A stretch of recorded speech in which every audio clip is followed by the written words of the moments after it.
Hi friends, this is Dr. Rick once again, wanting to share with you yet another option that we can use to treat our wastewater and generate high quality water for reuse purposes.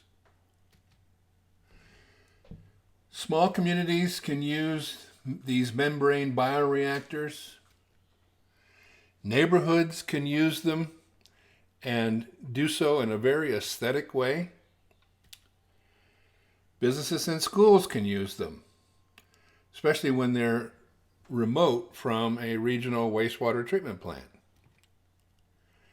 And towns and cities, as we grow, can bring in these modules as needed so that the capital cost can be distributed and financed over time. New subdivisions can have their own wastewater treatment facilities and then deliver reclaimed water for landscaping. And for homes on cesspools and septic systems that are not a solution to our groundwater pollution problem, the membrane bioreactor types of systems can be employed. So let's see how a membrane bioreactor works.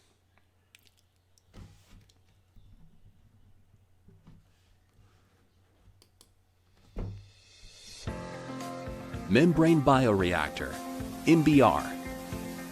The membrane bioreactor, MBR, has a number of advantages over traditional wastewater treatment.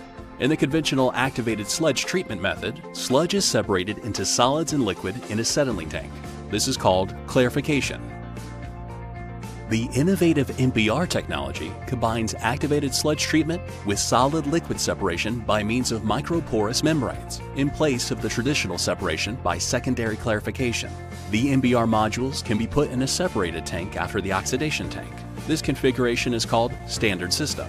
The MBR modules can also be put directly in the oxidation tank. This configuration is called compact system.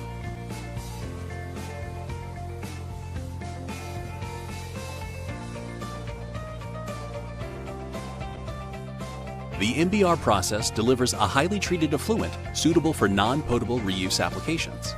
The MBR system can be rearranged in a variety of configurations. The typical MBR system includes a rotary influence screen and anoxic, anaerobic tanks for biological treatment, the MBR modules and MBR tank, air blowers for the aeration process and for membrane scouring, a pump set for the MBR permeate suction and for sludge recirculation, chemical dosing systems, and a cleaning tank for periodic chemical enhanced backwash. The first step of the treatment process is the mechanical screening of incoming wastewater. The screened wastewater flows into the anoxic tank. Within the anoxic tank, a submergible mixer blends the screened wastewater with mixed liquor returning from the MBR tank to achieve the desired level of denitrification. In the absence of dissolved oxygen, nitrate is converted into nitrogen gas in the tank. From the anoxic tank, mixed liquor flows to the anaerobic tank. The anaerobic process triggers the discharge of phosphorus by microbes in the anaerobic state reaction. From the anaerobic tank, the wastewater flows to the aerobic tank, where oxygen is injected using air blowers in a diffused aeration system. In this oxygen-rich environment, organic material and ammoniacal nitrogen are biologically oxidized in the carbon dioxide, nitrate, and water. From the aerobic tank, mixed liquor flows to the MRB membrane tank for liquid-solid separation. The MBR membrane is the heart of the treatment process and offers many advantages over conventional activated sludge processes. Flat sheet MBR membrane modules are fully submerged into the mixed liquor inside the tank for direct outside to inside filtration. The modules are made of robust reinforced flat sheet membrane with a nominal pore size of 0.04 micrometer. The membrane separates solids and microbes from the activated sludge. The module aeration system generates an upward water flow and air flux to prevent membrane fouling. This allows extreme efficiency up to 99% in suspended solids removal, delivering highly treated water suitable for reuse.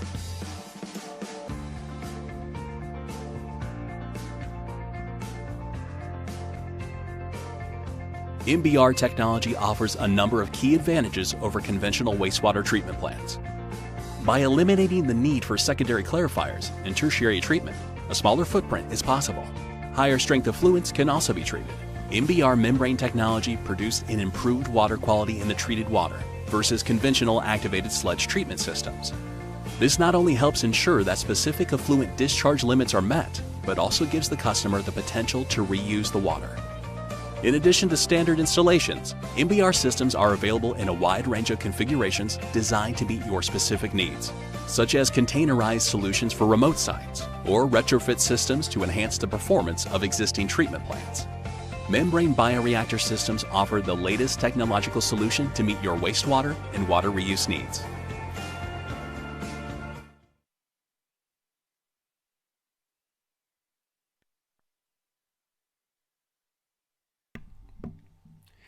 Well, that was pretty interesting. And certainly says to me that there's a lot of potential. So let's look at some of those potentials. On the Kona side, the Kalakahe wastewater treatment plant will be able to produce 100% reusable R1 water. R1 water is the highest treatment level, which means you can use that water to grow food crops. Right now, that plant is currently running at about 2 million gallons a day. It's designed to go up to 5 million gallons a day. And the huge benefit after 25 years is there will be no further ocean discharge.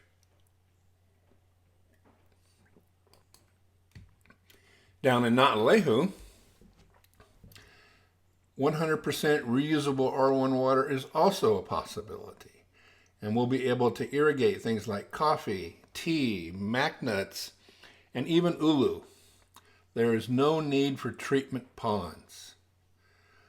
We'll be able to close the gang cesspools, and if we do the right thing with good social equity, we can connect the entire community so they'll be ready for cesspool closures come 2050. Similar story in Pahala. Can produce 100% reusable R1 water for coffee, for the extensive mac nut orchards there, and again, ulu.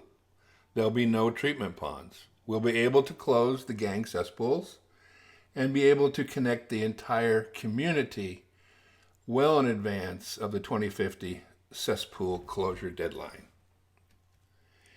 In Hilo, we have a failing wastewater treatment plant. And as a result, we cannot meet the ocean discharge requirements for the wastewater.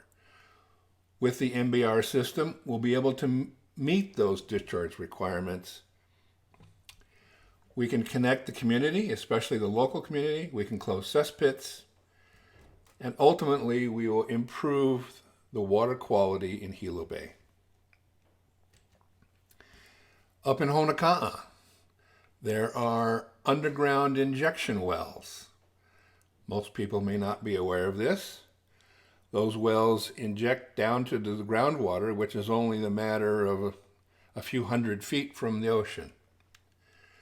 We'll be able to connect the community and close cesspits.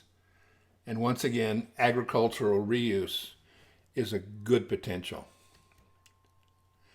So what are some of the important economic opportunities that are at hand that make this a direction we should head? Using photovoltaic systems to generate electricity with the MBR installations, we can utilize something called the energy savings performance contracts that make the return on investment for contracting investors highly desirable. We can lease the equipment so that the community doesn't have to buy it. And we can sign contracts with third-party operators to run these systems and do so in a way that's consistent with Hawaii Island and Hawaii state law. We can utilize enterprise zone funding to set aside funds for this purpose. And then somewhere in 2021 or 2022, Congress is very likely to pass the Infrastructure Improvement Act or something of that name, and literally millions of dollars will be available to communities throughout Hawaii's and the other islands to improve our crumbling infrastructure. So we are an island of water. We have a beautiful ocean. We have abundant fresh water most of the time, but the forecast is not so bright. Now is the time. We need an island-wide comprehensive water resource plan. Right now, we are running around putting our fingers in dikes and not addressing the overall water issues on our island home. The purpose of this plan is to conserve fresh water. Our water conservation efforts today are trivial at best. To reuse reclaimed water for beneficial uses. And every gallon of reclaimed water we use, we save a gallon of fresh water. This will be a plan for climate change. Drought is likely going to continue to be worse. And sea level will rise here faster than on the mainland. And this plan will help protect the quality of our nearshore waters. It is the mission of waterkeepers here on the island to assure drinkable, fishable, and swimmable water for all. I hope you'll join us. Aloha.